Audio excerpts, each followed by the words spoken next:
எல்லா படங்களையும் போல எதிர்நீச்சல்ல ஒரு காமெடி கேரக்டர் வச்சுருக்காங்க. அந்த காமெடி கேரக்டரை பற்றி தான் இன்றைக்கி பார்க்க போகிறோம். பொதுவாக வந்து காமெடி கேரக்டர் வந்து எந்த மாதிரி தமிழ் சினிமாவில் இருக்குது அப்படின்றத பற்றியும் பார்க்குறோம். நம்ம பிக் பாஸ் போன்ற ரியல் லைஃப் ஸ்டோரிஸாக இருக்கட்டும், இல்லை நாடகமாக இருக்கட்டும், இல்லை ஏதாவது ஒரு கதைக்களமாக இருக்கட்டும், நம்ம வந்து ஒரு மனிதனின் இருகலான மனதில் இருக்கிற ஒரு வக்கர புத்தியை நம்ம பார்க்க முடியுது. எப்படின்னா, அடுத்தவன் வந்து இழிவா நடந்துக்கிறத இழிவுபடுத்தி சித்தரித்து போடுறது இருந்த வண்ணமே இருக்கு. ஸோ வந்து அதை நம்ம பிக் பாஸ் சீரியலில் பார்க்கலாம்.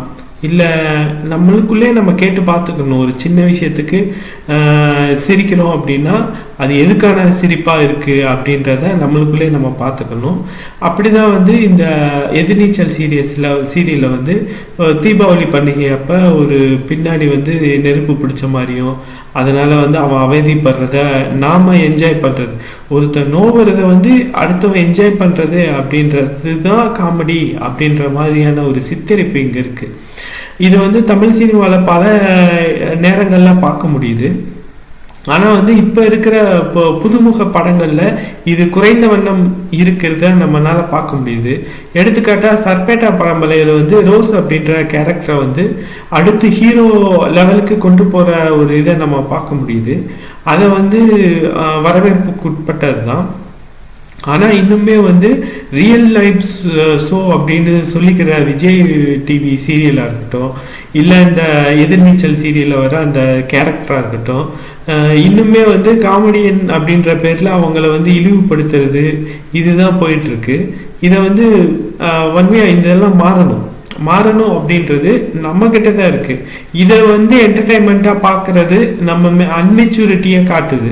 தமிழ் சமூகம் வந்து பெரிய சமூகம் அப்படி இப்படி அப்படின்ட்டு பீத்திக்கிறது விட்டுட்டு நம்ம முன்னேற்றுவதற்காக இந்த மாதிரியான கொச்சைப்படுத்துகிற, அடுத்தவங்களை இழிவுபடுத்தி சிரிக்கிற விஷயங்கள் எல்லாம் வந்து மாற்றம் ஏற்படணும் அப்படின்றத நம்ம பல இடங்களில் பார்த்துருக்கோம்.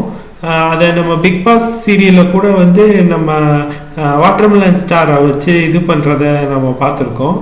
அதை வந்து இழிவுபடுத்துறத நம்ம பார்த்துருக்கோம். இதே மாதிரி தொடர்ந்து வந்து யூடியூப் சேனலில் நிறையா பேராக இருக்கட்டும், அவங்களெல்லாம் வந்து இதே மாதிரியாக பார்க்குற நிலைமையை வந்து நம்ம அன்றாட பார்த்துக்கிட்டே தான் இருக்கோம். ஆனால் வந்து இது மாறணும் அப்படின்னு தான் நம்ம பதிவு இடுறோம். தொடர்ச்சியாக வந்து பார்க்குறவங்க மாற்றத்தை ஏற்படுத்தணும் அப்படின்னு. இதை வந்து ஒரு டிவி ஷோக்கோ இதுக்கோ சொல்லி பிரயோஜனம் இல்லை.